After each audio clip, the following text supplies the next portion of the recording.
A big welcome back to the channel. I am excited about this episode because I'm doing something that I've always wanted to do, and that's the Five Boroughs bike ride, which is the largest bike event in the Western Hemisphere.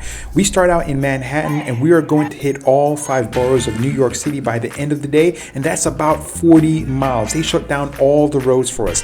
Thousands of people come from all over the United States and the world, and I'm going to show you everything that you will experience on the race, to include the kind of bike that you'll see there, what you can expect, the food, all the refreshments and entertainment that they provide, the bridges we will cross, everything. Essentially, I am not holding back. I love biking and I want to make biking fun and easy for everyone. So let's get started right now on the 5 Boroughs bike tour.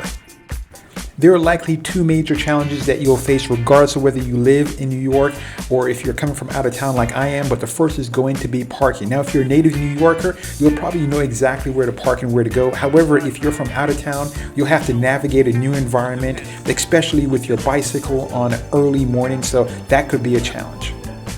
The next major challenge that I faced was getting my helmet cover as well as my bib for myself and my bike. The way they do it is that you have to come down early to New York the day before, either on Thursday, Friday, or Saturday, and come to Manhattan and pick that stuff up. If you're familiar with New York, that's not going to be a problem. However, if you're from another state, that means you have to get to New York a day early. You have to pay for hotel costs. That's going to be several $100s, and then find your way all the way down to Manhattan. So you have to get transportation to get down there. So that's a major hassle. Me personally, I would love to pay an extra $5 and have them mail it to me, and I wish they would sort that part out. Throughout the entire video, I'm going to give you lots of tips about how to make your experience worry-free and carefree. And the first thing I'll tell you to do is check the forecast. It is always going to be on the first Sunday in May, and May can be a rainy season. When we were there, it was overcast and it was cold. I would say it was cold. So if you're on a bike for 40 miles riding in the cold and it starts to rain, you can see that's going to be a problem. So you have to make sure you check the forecast and you dress appropriately.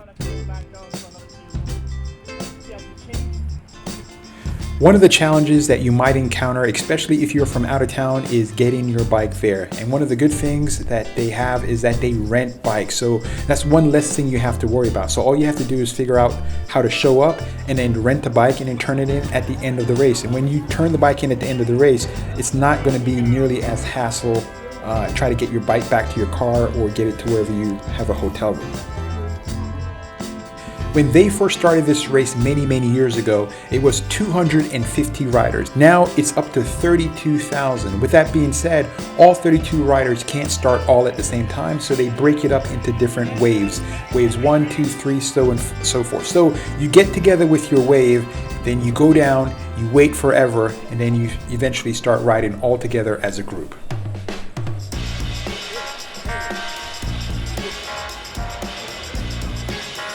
This is me at the very entrance to the start of my wave, and we're getting ready to go through. And as you can see, it's a fun atmosphere. The music is down right now for copyright reasons, but there's a lot of loud music playing. They do the national anthem. They have some performances.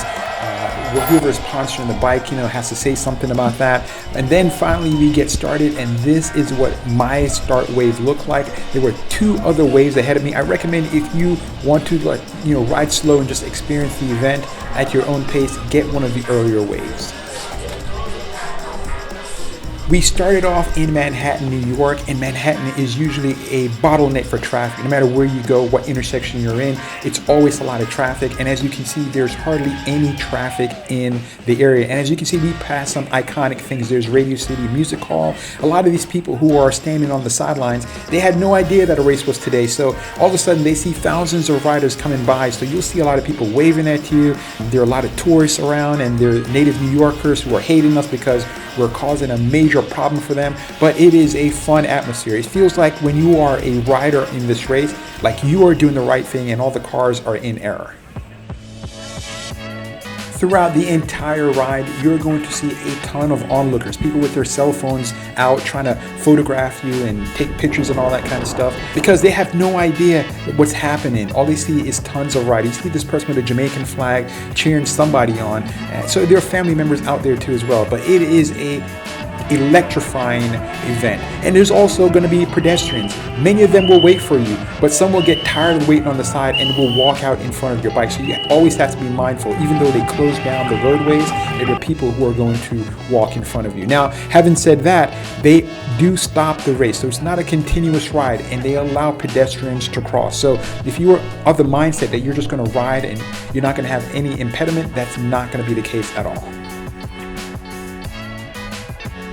If you think about how much goes into making this ride happen, the logistical considerations, the police officers, EMS, and everything else that goes into doing this is staggering.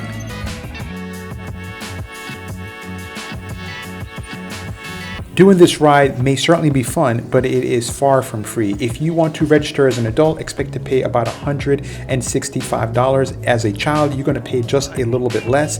However, when you add up all the costs, if you want to rent a bike, expect to pay anywhere from $70 to $110. Then you add hotel costs, transportation, parking, and then all the tolls and gas, wear and tear in your car to get here. It becomes a very expensive venture.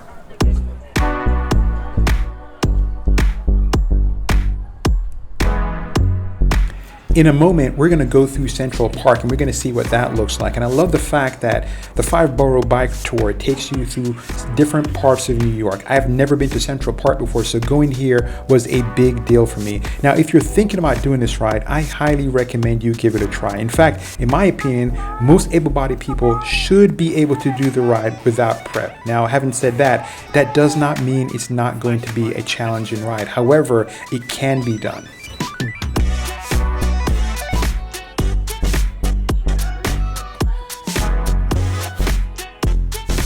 In my opinion, one of the more fun parts of the ride is going to be going over bridges, and there's about 5 of them that we cross. However, the challenge in going across a bridge is that there's an elevation to get up the bridge. Oftentimes when you get on the other side, it's going to be going down. So that's good and bad, but there's not a lot of hills in New York, not major steep hills at least, but there are grades. So it is a little challenging, but not really, especially if you plan and prepare for the bike ride.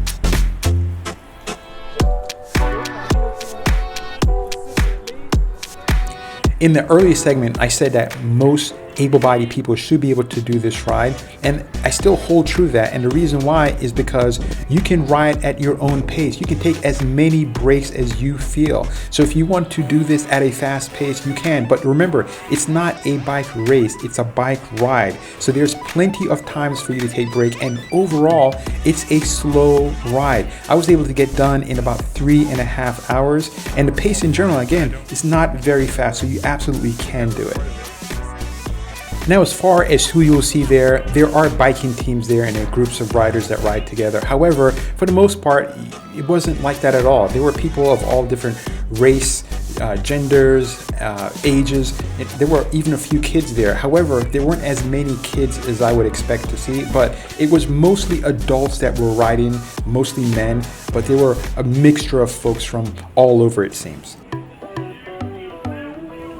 To be blunt and honest with you, I wasn't at all too happy with how much I ended up paying for this bike ride. I felt it was very expensive. However, when I got there and saw all the EMT police, the garbage truck that they used to block the roadways, the food and drinks that they gave you at the rest stops, the permit that probably is required to block all these roadways, the staff and the level of complexity of the organization, the supporting teams and volunteers and safety and security, it was overwhelming. Also, I gotta say, the cause of the ride is educated the youth on how to ride safely. You can't argue with that. And when it comes to coming here, I say dress however you want. You see people who are dressed crazy. There are people on the side who are cheering you on. You see the cheerleaders right there. It is a fun, festive atmosphere. I can't tell you how much fun I had, and the people who were there were just having a great time. There were musicians on the side of the road playing their tambourines and beating their drums and what have you. I'm telling you, this is an experience that I would not trade. It was expensive, don't get me wrong. You're in Manhattan, New York City. The total cost is very expensive. However, the fun factor is very high. Although they take a great deal of effort to make sure that things are safe, I would strongly recommend that you take precautions. You're going through an intersection, make sure you look both ways. There were times when the roadway was stopped because people had gotten involved in accidents. There were several ambulances that I was seeing treating people because maybe of exhaustion. So you got to make sure that you're also prepared for the race too as well. But they do a lot to make sure that there's medical personnel available on staff. Now, I got to say, make sure you also that your bike is in good shape. They have bike repair shops before and during the entire race and after towards the very end, but you have to make sure that your bike is in good shape. It has enough air, the brakes work, and that you're in tip-top performance. Something that I really enjoyed about the ride was that I was on the roadways that would ordinarily be not only clogged with traffic, but you're not even allowed to be on with a bike. So you're going to experience New York from a vantage point that most people are not going to be able to experience. The police and traffic control staff did a great job of making sure that there weren't any cars on the roadway. However, there's going to be stoppage. It's not going to be a smooth, clean ride the entire way. So if you're thinking, hey, look, I can just do this 40 miles, it's going to be a straight ride. There were times where we had to stop, get off our bike. Sometimes we had stopped entirely, or we had to walk it, or they stopped the roadway for pedestrians, or who knows what happened. By the time we got through, it was clear, but it is not a smooth, clean, crisp ride the entire time. And again, you ride at your own pace, knowing there wasn't a race, people weren't trying to hurry. It was a very relaxing experience. There were rest stops along the way. I would guesstimate about maybe every 7 miles, and they provided you with bananas and snacks and drinks and water and refreshments. But I would strongly encourage you to do your part. And here's a couple of tips for you. Load up on carbs, pastas, bread, potatoes the night before. That will give your body the energy it needs in order to get the right ride done. Now, I said this earlier, but you need to inspect your bike to make sure it's in perfect working order. They have mechanics at the rest stops areas. However, if your bike breaks down before then, you have to next do the shoe leather express and walk it all the way up there. Most of the participants don't put their body through the degree of stress that it goes through doing this bike ride. So I would say bring water with you and hydrate while you ride. Make sure you have on comfortable gear. I didn't have the right rain gear and it was a miserable experience towards the end. But I gotta say, I could have prevented that by just checking the forecast, or maybe just having gear on hand available that I know I might need.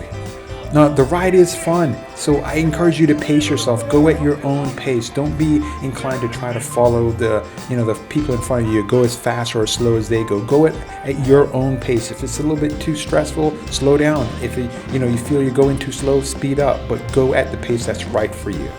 There are porta potty bathrooms sprinkled along the race paths. Also, there are bathrooms, porta potties at the rest stop. I encourage you to use them whenever you can. New York is notorious for having limited bathroom. Also, there are no backpacks or packages allowed. What you see here is something that they very well may challenge and take away from you, or have you stop riding. So don't take any backpacks or packages.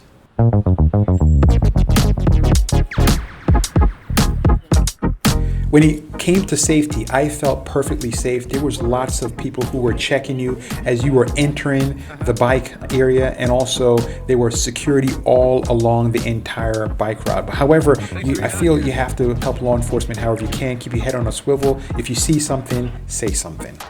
Oh, yeah. Ladies finest. How you doing?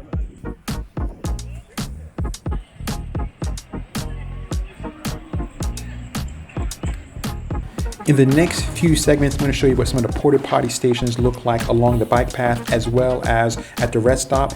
And if you're watching this far, then more than likely you're finding some value in this content.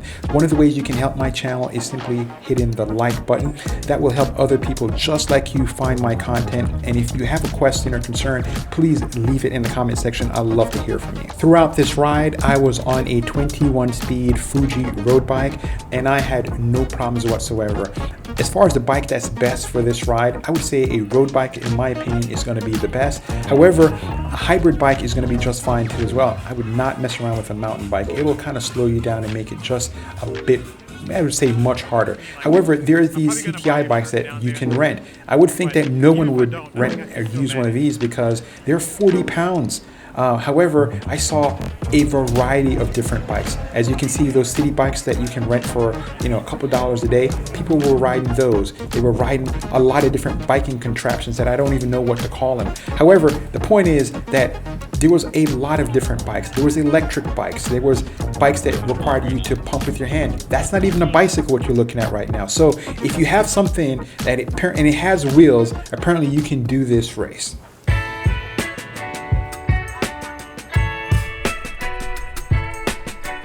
The biggest tip that I can give you is this. If you are not used to riding on a regular basis, definitely get a bike seat that has some padding on there, because you're going to have a lot of chafing after 40 miles and it's going to be painful towards the end.